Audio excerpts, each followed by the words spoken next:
X-1 Project, The Old Die Rich by H.L. Gold, Part 1. It is the kind of news item you read at least a dozen times a year, wonder about briefly, and then promptly forget. But the real story is the one that the reporters are unable to cover. "You again, Weldon," the medical examiner said wearily. I nodded pleasantly and looked around the shabby room with a feeling of hopeful eagerness. Maybe this time, I thought, I'd get the answer. I had the same sensation I always had in these places. The quavery, senile despair at being closed in a room with the single shaky chair, tottering bureau, dim bulb hanging from the ceiling, the flaking metal bed. There was a woman on the bed, an old woman with white hair thin enough to show the tight-drawn scalp. Her face and body so emaciated that the flesh between the bones formed parchment pockets. The ME was going over her as if she were a side of beef that he had to put a federal grade stamp on, grumbling meanwhile about me and Sergeant Lou Pape, who had brought me here. "When are you going to stop taking Weldon around to these cases, Sergeant?" the ME demanded in annoyance. "Damned actor and his morbid curiosity." For the first time, Lou was stung into defending me. "Mr. Weldon is a friend of mine. I used to be an actor too before I joined the force, and he's a follower of Stanislavski." The beat cop who'd reported the DOA whipped around at the door. "A Red?" I let Lou Pape explain what the Stanislavski method of acting was, while I sat down on the one chair and tried to apply it. Stanislavski was the great pre-revolution Russian stage director whose idea was that actors had to think and feel like the characters they portrayed so they could be them. A Stanislavskian works out everything about a character right up to the point where a play starts. Where he was born, when, his relationship with his parents, education, childhood, adolescence, maturity, attitudes towards men, women, sex, money, success, including incidents. The play itself is just an extension of the life history created by the actor. How does that tie in with the old woman who had died? Well, I'd had the cockeyed kind of luck to go bald at 25, and I'd been playing old men ever since.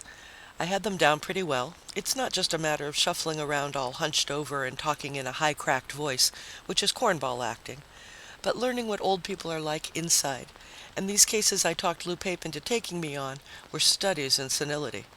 I wanted to understand them, know what made them do what they did, feel the compulsion that drove them to it.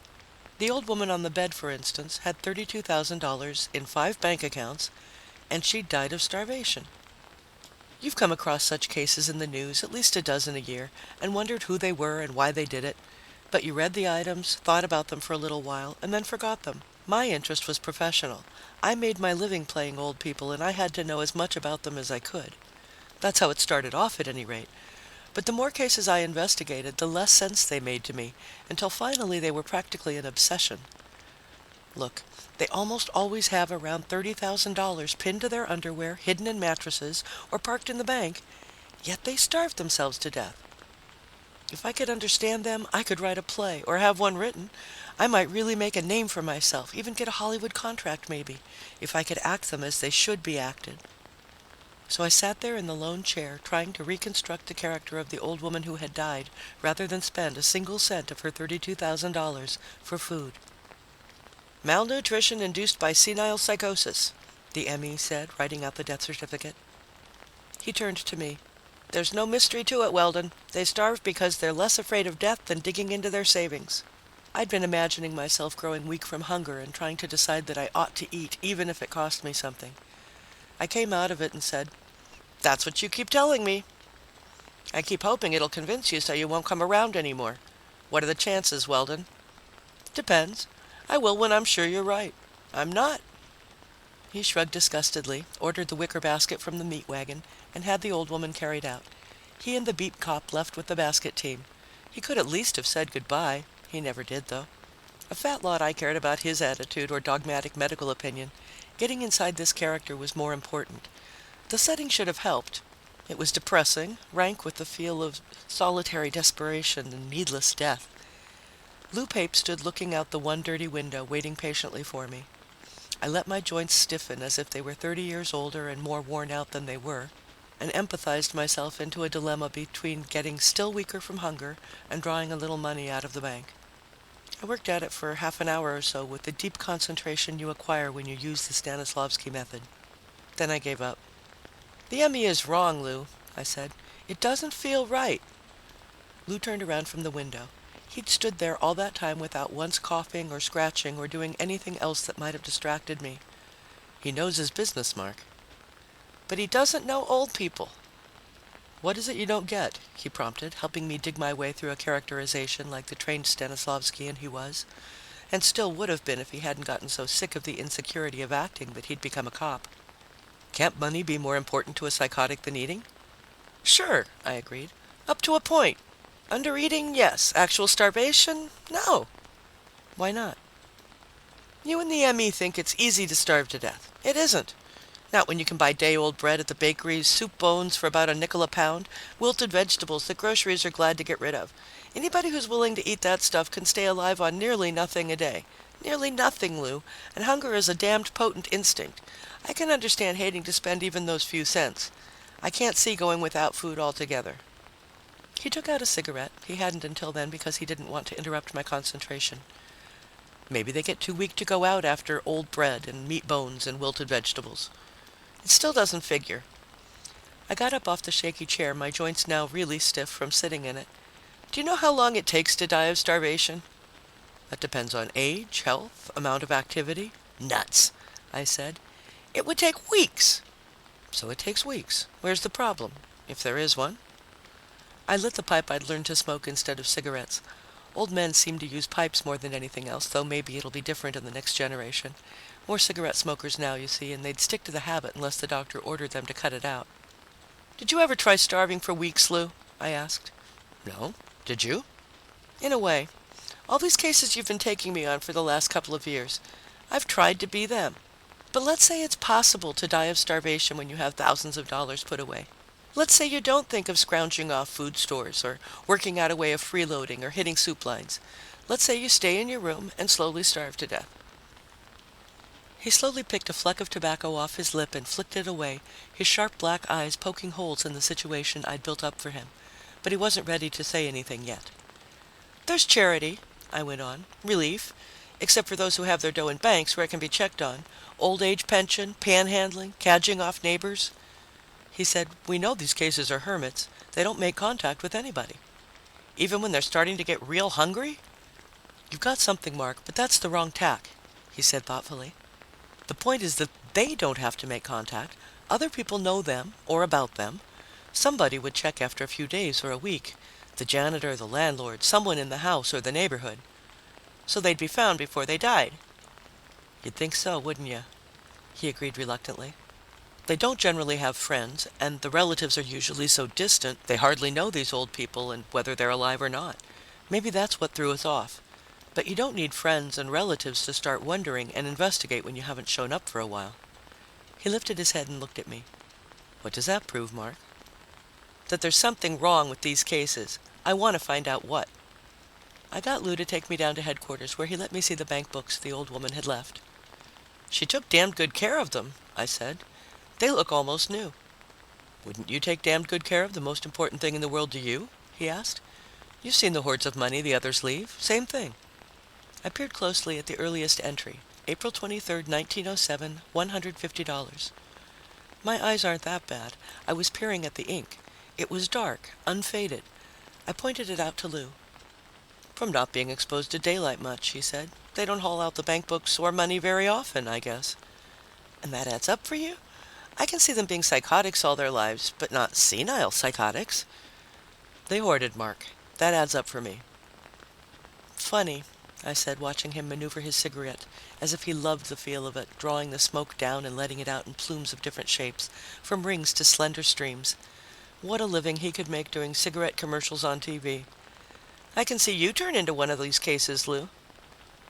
He looked startled for a second, but then crushed out the butt carefully so he could watch it instead of me. Yeah? How so? You've been too scared by poverty to take a chance. You know you could do all right acting, but you don't dare giving up this crummy job. Carry that far enough and you try to stop spending money, then cut out eating, and finally wind up dead of starvation in a cheap room. Me? I'd never get that scared of being broke. At the age of 70 or 80? Especially then. I'd probably tear loose for a while and then buy into a home for the aged.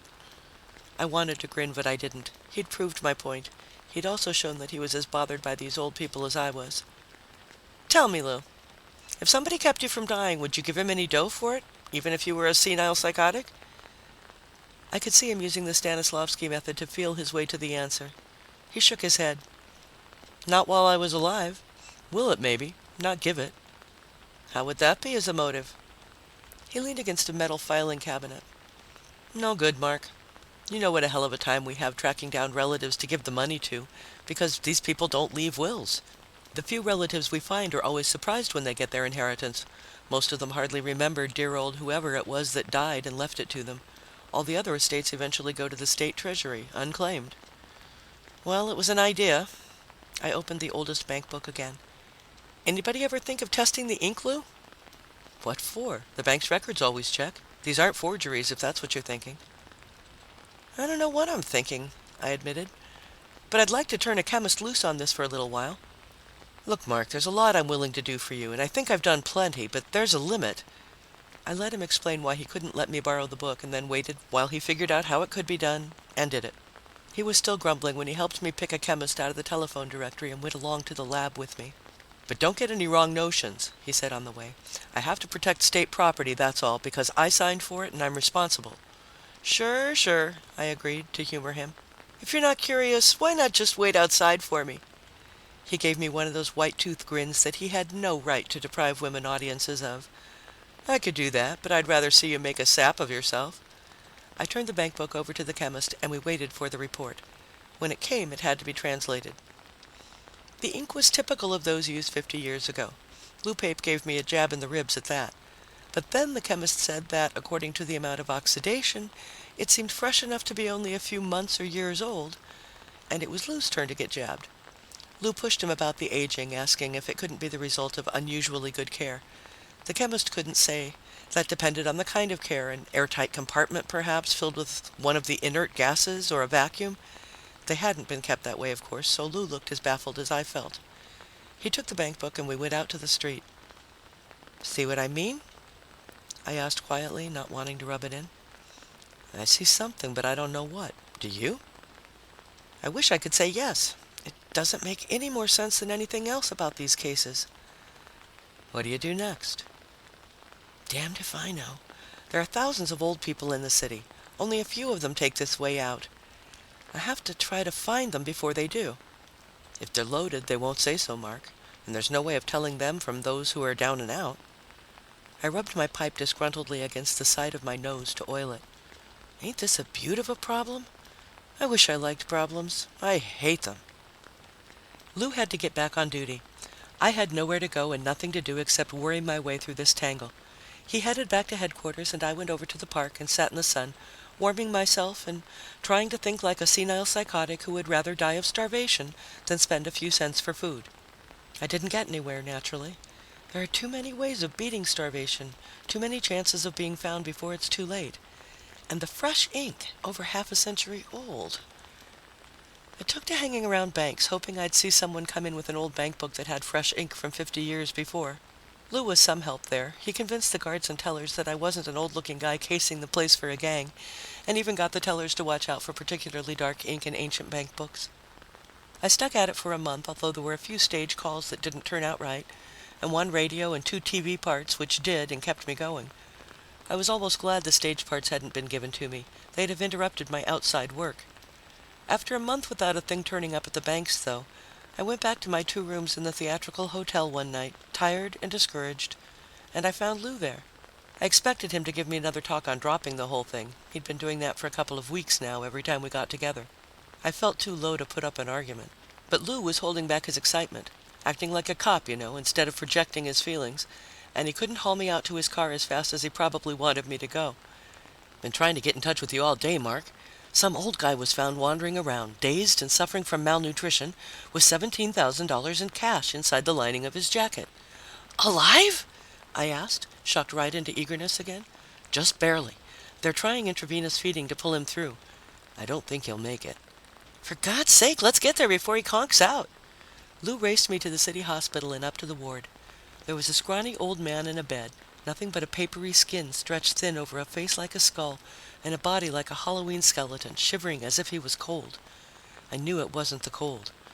The medics were injecting a heart stimulant into him, and he was vibrating like a rattletrap car racing over a gravel road. "Who are you?" I practically yelled, grabbing his skinny arm. "What happened to you?" He went on shaking with his eyes closed and his mouth open. "Ah, hell," I said, disgusted. "He's in a coma." "He might start talking," Lou told me. "I fixed it up so you can sit here and listen in case he does." "So I can listen to delirious ravings, you mean?" Lou got me a chair and put it next to the bed. "What are you kicking about? This is the first live one you've seen, isn't it? That ought to be good enough for you." He looked as annoyed as a director. "Besides, you can get biographical data out of delirium that you'd never get if he was conscious." He was right, of course. Not only data, but attitudes, wishes, resentments that would normally be repressed.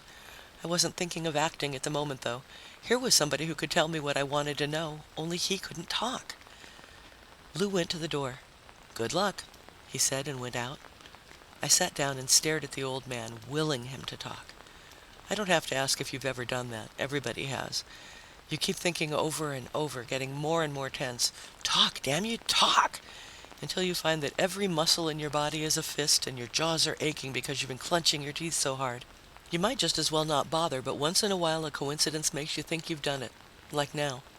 The old man sort of came to. That is, he opened his eyes and looked around without seeing anything, or it was so far away and long ago that nobody else could see what he saw.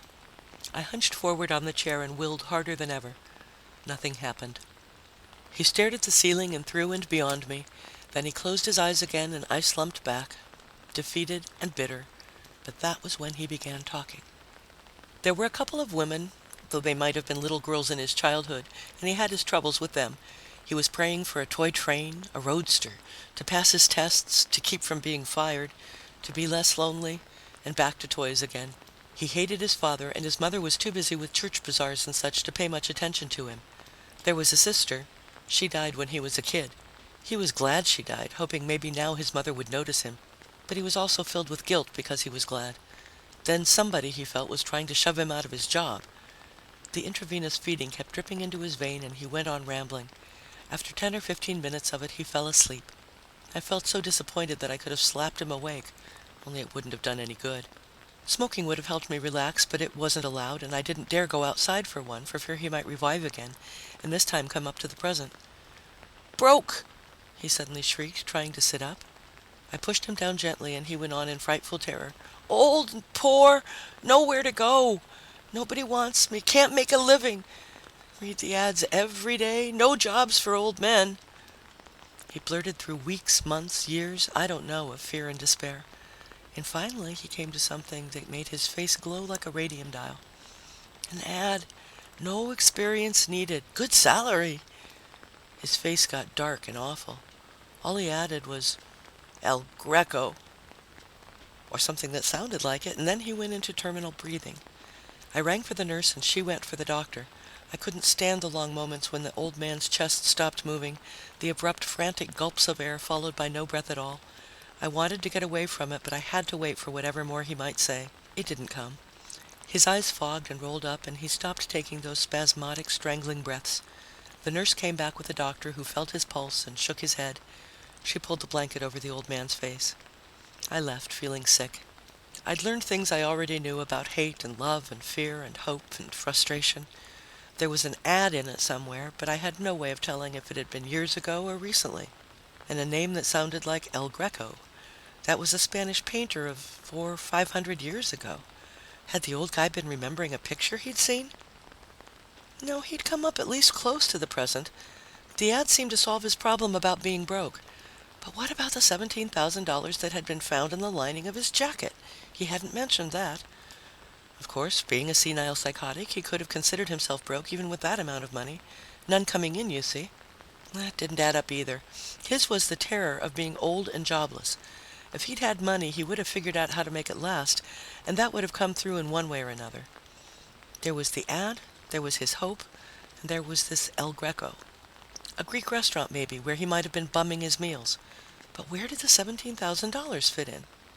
Lou Pape was too fed up with the whole thing to discuss it with me. He just gave me the weary eye and said, "You're writing this too hard, Mark. The guy was talking from fever. How do I know what figures and what doesn't when I'm dealing with insanity or delirium?" But you admit there's plenty about these cases that doesn't figure. Sure. Did you take a look at the condition the world is in lately? Why should these old people be any exception? I couldn't blame him. He pulled me in on the cases with plenty of trouble to himself, just to do me a favor. Now he was fed up. I guess it wasn't even that. He thought I was ruining myself, at least financially and maybe worse, by trying to run down the problem. He said he'd be glad to see me anytime and gas about anything, or help me with whatever might be bothering me, if he could, but not these cases anymore. He told me to lay off them, and then he left me on my own. I don't know what he could have done, actually. I didn't need him to go through the want ads with me, which I was doing every day, figuring there might be something in the ravings about an ad. I spent more time than I liked checking those slanted at old people, only to find they were supposed to become messengers and such. One brought me to an old brownstone 5-story house in the East 80s.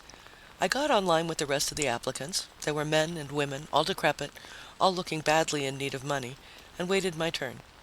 My face was lined with collodion wrinkles, and I wore an antique shiny suit and run-down shoes. I didn't look more prosperous or any younger than they did.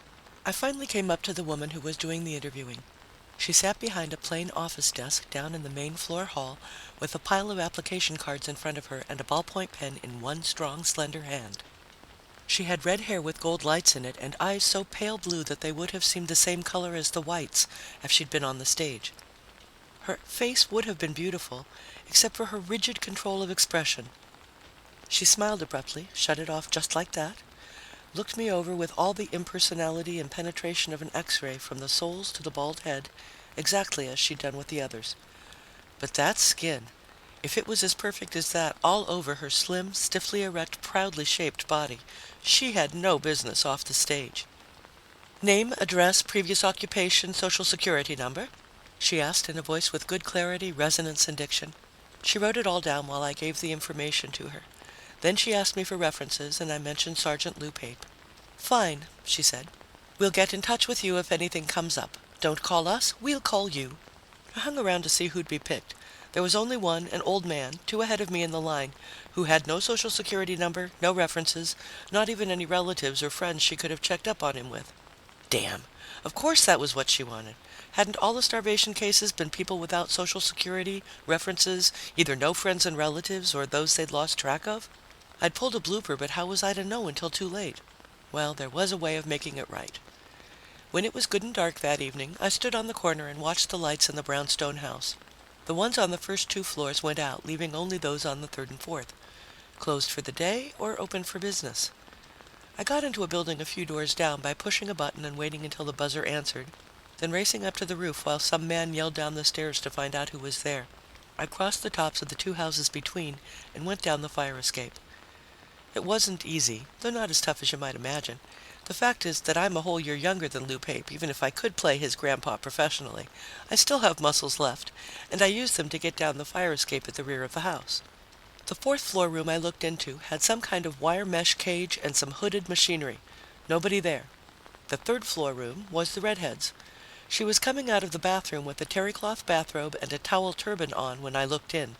She slid the robe off and began dusting herself with powder. That skin did cover her. She turned and moved toward a vanity against the wall that I was on the other side of. The next thing I knew, the window was flung open and she had a gun on me. "Come right in, Mr. Weldon, isn't it?" she said in that completely controlled voice of hers. One day her control would crack, I thought irrelevantly, and the pieces would be found from Dallas to North Carolina. "I had an idea you seemed more curious than was justified by a help wanted ad." "Man my age doesn't get to see many pretty girls," I told her, making my own voice crack pathetically in a senile whinny. She motioned me into the room. When I was inside, I saw a light over the window blinking red. It stopped the moment I was in the room, a silent burglar alarm. She let her pale blue eyes wash insolently over me. "A man your age can see all the pretty girls he wants to. You're not old." "And you use a rinse," I retorted. She ignored it. "I specifically advertised for old people. Why did you apply?"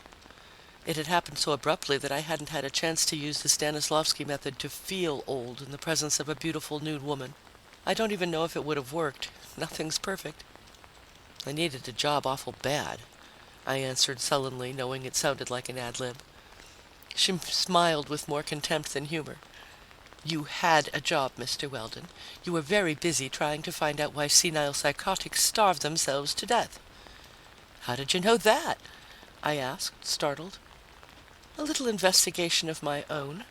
I also happen to know you didn't tell your friend Sergeant Pape that you were going to be here tonight. That was a fact, too. I hadn't felt sure enough that I'd found the answer to call him about it. Looking at the gun in her steady hand, I was sorry I hadn't. But you did find out I own this building, that my name is May Roberts, and that I'm the daughter of the late Dr. Anthony Roberts, the physicist, she continued. Is there anything else you want me to tell you about yourself? I know enough already. I'm more interested in you and the starvation cases. If you weren't connected with them, you wouldn't have known I was investigating them. That's obvious, isn't it? She reached for a cigarette on the vanity and used a lighter with her free hand. The big mirror gave me another view of her lovely body, but that was beginning to interest me less than the gun. I thought of making a grab for it. There was too much distance between us, though, and she knew better than to take her eyes off me while she was lighting up. I'm not afraid of professional detectives, Mr. Weldon. They deal only with facts, and every one of them will draw the same conclusions from a given set of circumstances. I don't like amateurs. They guess too much. They don't stick to reality. The result, her pale eyes chilled and her shapely mouth went hard, is that they are likely to get too close to the truth. I wanted to smoke myself, but I wasn't willing to make a move toward the pipe in my pocket. I may be close to the truth, Miss Roberts, but I don't know what the devil it is. I still don't know how you're tied in with the senile psychotics or why they starve with all that money. You could let me go and I wouldn't have a thing on you. She glanced down at herself and laughed for real for the first time. You wouldn't, would you? On the other hand, you know where I'm working from and could nag Sergeant Pape into getting a search warrant. It wouldn't incriminate me, but it would be inconvenient. I don't care to be inconvenienced. Which means what? You want to find out my connection with senile psychotics? I intend to show you. How? She gestured dangerously with the gun. Turn your face to the wall and stay that way while I get dressed. Make one attempt to turn around before I tell you to, and I'll shoot you. You're guilty of housebreaking, you know. It would be a little inconvenient for me to have an investigation, but not as inconvenient as for you. I faced the wall, feeling my stomach braid itself into a tight, painful knot of fear. Of what? I didn't know yet, only that old people who had something to do with her died of starvation. I wasn't old, but that didn't seem very comforting. She was the most frigid, calculating, deadly woman I'd ever met. That alone was enough to scare hell out of me. And there was the problem of what she was capable of. Hearing the sounds of her dressing behind me, I wanted to lunge around and rush her, taking a chance that she might be too busy pulling on a girdle or reaching back to fasten a bra to have the gun in her hand. It was a suicidal impulse, and I gave it up instantly. Other women might compulsively finish concealing themselves before snatching up the gun. Not her. All right, she said at last. I faced her. She was wearing coveralls that, if anything, emphasized the curves of her figure. She had a sort of babushka that covered her red hair and kept it in place, the kind of thing women workers used to wear in factories during the war. She had looked lethal with nothing on but a gun and a hard expression. She looked like a sentence of execution now. Open that door, turn to the right, and go upstairs, she told me, indicating directions with the gun. I went. It was the longest, most anxious short walk I've ever taken. She ordered me to open a door on the 4th floor, and we were inside the room I'd seen from the fire escape. The mesh cage seemed like a torture chamber to me, the hooded motors designed to shoot an agonizing current through my emaciating body. You going to do to me what you did to the old man you hired today? I probed, hoping for an answer that would really answer. She flipped on the switch that started the motors, and there was a shrill, menacing whine. The wire mesh of the cage began blurring oddly, as if vibrating like the tines of a tuning fork. You've been an unexpected nuisance, Weldon, she said above the motors. I never thought you'd get this far, but as long as you have, we might as well both benefit by it. Benefit? I repeated. Both of us? She opened the drawer of a work table and pulled out a stack of envelopes held with a rubber band. She put the stack at the other edge of the table. Would you rather have all cash or bank accounts or both? My heart began to beat. She was where the money came from. You trying to tell me you're a philanthropist? I demanded. Business is philanthropy in a way, she answered calmly. You need money, and I need your services. To that extent, we're doing each other a favor. I think you'll find that the favor I'm going to do for you is a pretty considerable one. Would you mind picking up the envelopes on the table? I took the stack and stared at the top envelope. May 15, 1931. I read aloud and looked suspiciously at her. What's this for? I don't think it's something that can be explained. At least it's never been possible before, and I doubt if it would be now. I'm assuming you want both cash and bank accounts. Is that right? Well, yes, only we'll discuss it later. She looked along a row of shelves against one wall, searching the labels on the stacks of bundles there. She drew one out and pushed it toward me. Please open that and put on the things you'll find inside. I tore open the bundle. It contained a very plain business suit, black shoes, shirt, tie, and a hat with a narrow brim. Are they supposed to be my burial clothes? I asked you to put them on, she said. If you want me to make that a command, I'll do it. I looked at the gun, and I looked at the clothes, and then for some shelter I could change behind. There wasn't any. She smiled. You didn't seem concerned about my modesty. I don't see why your own should bother you. Get dressed. I obeyed, my mind anxiously chasing one possibility after another, all of them ending up with my death. I got into the other things and felt even more uncomfortable. They were all only an approximate fit, the shoes a little too tight and pointed, the collar of the shirt too stiffly starched and too high under my chin, the gray suit too narrow at the shoulders and the ankles. I wished I had a mirror to see myself in. I felt like an ultra-conservative Wall Street broker, and I was sure I resembled one. All right, she said. Put the envelopes in your inside pocket. You'll find instructions on each. Follow them carefully. I don't get it, I protested. You will. Now step into the mesh cage. Use the envelopes in the order they're arranged in. But what's this all about? I can tell you just one thing, Mr. Weldon. Don't try to escape. It can't be done. Your other questions will answer themselves if you follow the instructions on the envelopes. She had the gun in her hand. I went into the mesh cage, not knowing what to expect and yet too afraid of her to refuse. I didn't want to end up dead of starvation, no matter how much money she might have given me. But I didn't want to get shot either. She closed the mesh gate and pushed the switch as far as it would go. The motors screamed as they picked up speed. The mesh cage vibrated more swiftly. I could see her through it as if there were nothing between us. And then I couldn't see her at all. I was outside a bank on a sunny day in spring. My fear evaporated instantly. I'd escaped somehow. But then a couple of realizations slapped me from each side. It was day instead of night. I was out on the street and not in her brownstone house. Even the season had changed. Dazed, I stared at the people passing by. They looked like characters in a TV movie, the women wearing long dresses and flower pot hats, their faces made up with petulant rosebud mouths and bright blotches of rouge, the men in hard straw hats, suit with narrow shoulders, plain black or brown shoes, the same kind of clothes I was wearing. The rumble of traffic in the street caught me next. Cars with square bodies, tubular radiators. For a moment I let terror soak through me. Then I remembered the mesh cage and the motors.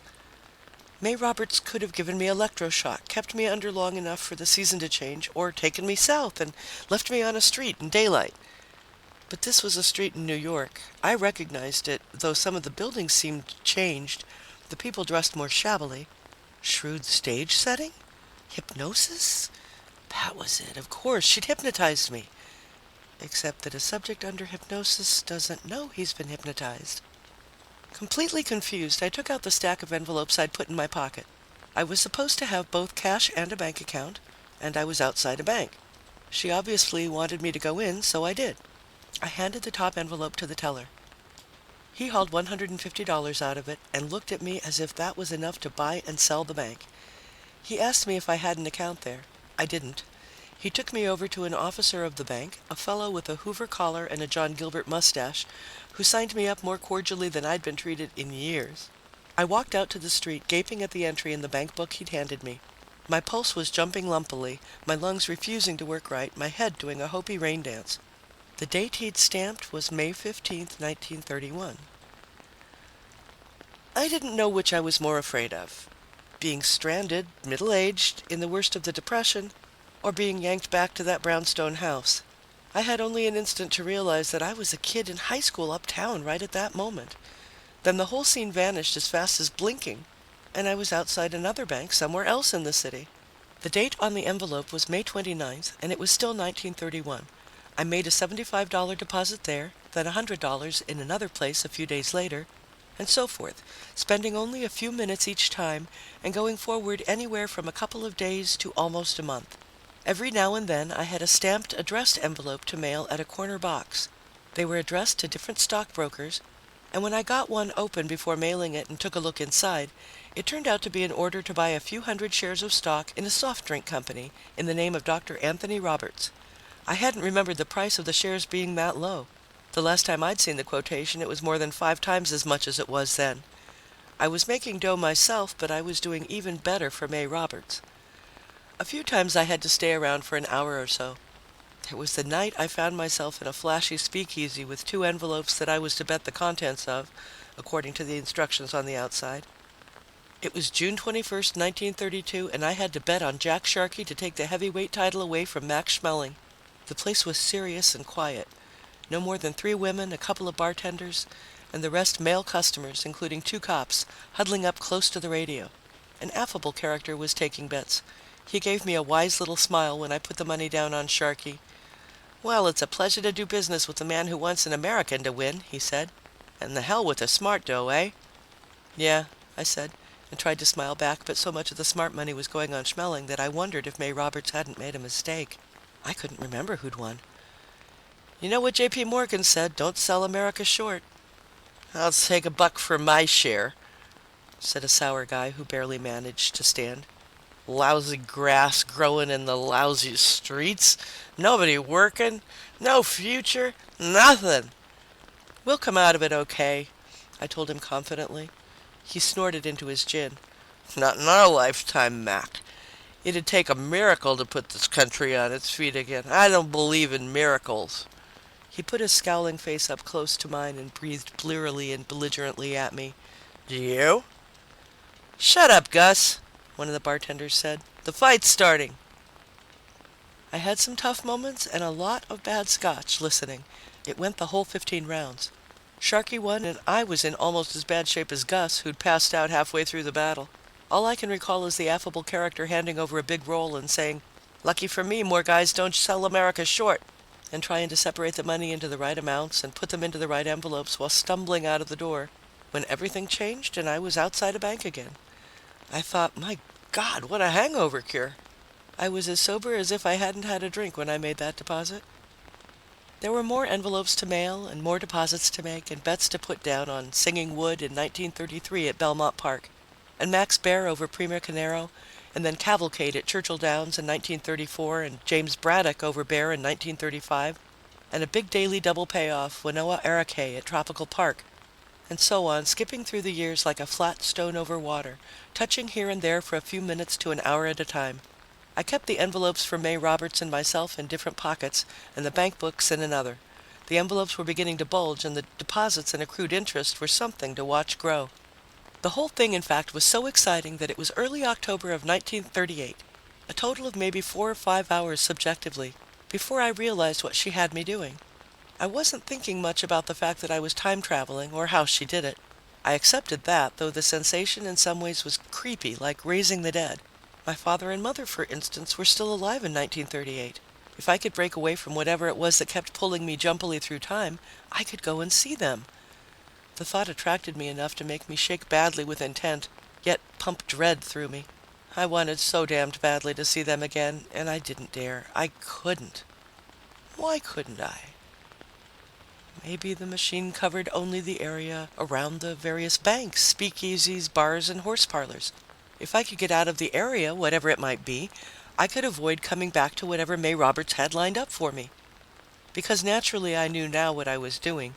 I was making deposits and winning sure bets just as the senile psychotics had done. The ink on their bank books and bills was fresh because it was fresh. It wasn't given a chance to oxidize. At the rate I was going, I'd be back to my own time in another few hours or so, with $15,000 or better in deposits, compound interest, and cash. If I'd been around 70, you see, she could have sent me back to the beginning of the century with the same amount of money, which would have accumulated to something like $30,000. Get it now?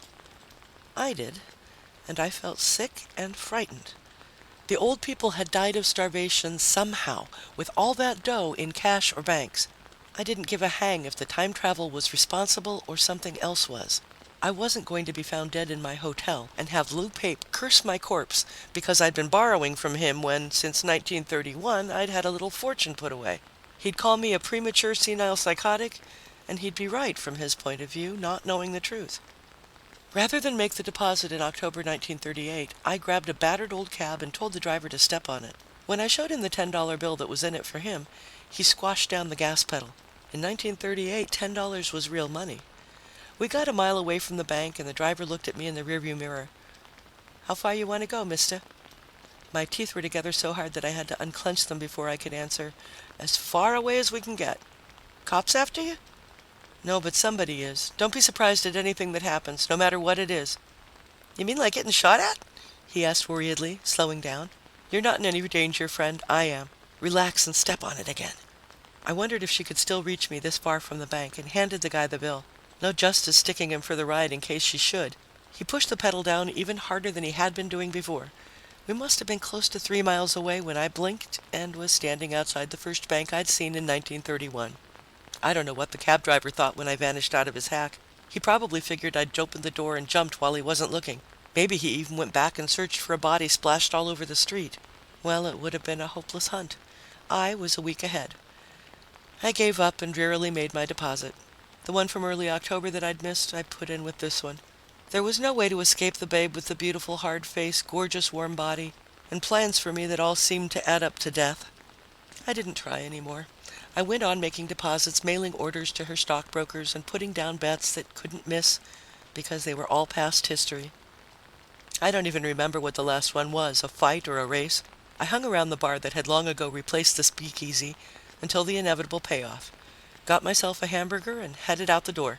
All the envelopes I was supposed to use were gone, and I felt shaky knowing that the next place I'd see was the room with the wire mesh cage and the hooded motors. It was. She was on the other side of the cage, and I had 5 bank books and envelopes filled with cash amounting to more than $15,000. But all I could think of was that I was hungry and something had happened to the hamburger while I was traveling through time. I must have fallen and dropped it because my hand was covered with dust or dirt. I brushed it off and quickly felt my face and pulled up my sleeves to look at my arms. "Very smart," I said, "but I'm nowhere near emaciation." "What made you think you would be?" she asked. "Because the others always were." She cut the motors to idling speed and the vibrating mesh slowed down. I glared at her through it. God, she was lovely. As lovely as an ice sculpture. The kind of face you'd love to kiss and slap. Kiss and slap. "You came here with a preconceived notion, Mr. Weldon. I'm a businesswoman, not a monster. I like to think there's even a good deal of the altruist in me. I could hire only young people, but the old ones have more trouble finding work. And you've seen for yourself how I provide nest eggs for them they'd otherwise never have. And take care of yourself at the same time. That's the businesswoman in me. I need money to operate. So do the old people, only they die and you don't." She opened the gate and invited me out. "I make mistakes occasionally. I sometimes pick men and women who prove to be too old to stand the strain. I try not to let it happen, but they need money and work so badly that they don't always tell the truth about their age and state of health. You could take those who have social security cards and references, but those who don't are in worse need." She paused. "You probably think I want only the money you and they bring back, that it's merely some kind of profit-making scheme. It isn't." "You mean the idea is not just to build up a fortune for you with a cut for whoever helps you do it?" "I said I need money to operate, Mr. Weldon, and this method serves. But there are other purposes much more important. What you have gone through is basic training, you might say. You know now that it's possible to travel through time and what it's like. The initial shock, in other words, is gone, and you're better equipped to do something for me in another era." "Something else?" I stared at her puzzledly. "What else could you want?" "Let's have dinner first. You must be hungry." I was, and that reminded me. "I bought a hamburger just before you brought me back. I don't know what happened to it." My hand was dirty and the hamburger was gone, as if I'd fallen somehow and dropped it and got dirt on my hand. She looked worriedly at the hand, probably afraid I'd cut it and disqualified myself. I could understand that. You never know what kind of diseases can be picked up in different times, because I remember reading somewhere that germs keep changing according to conditions. Right now, for instance, strains of bacteria are becoming resistant to antibiotics. I knew her concern wasn't really for me, but it was pleasant all the same. "That could be the explanation, I suppose," she said. "The truth is that I've never taken a time voyage. Somebody has to operate the controls in the present, so I can't say if it's possible or impossible to fall. It must be, since you did.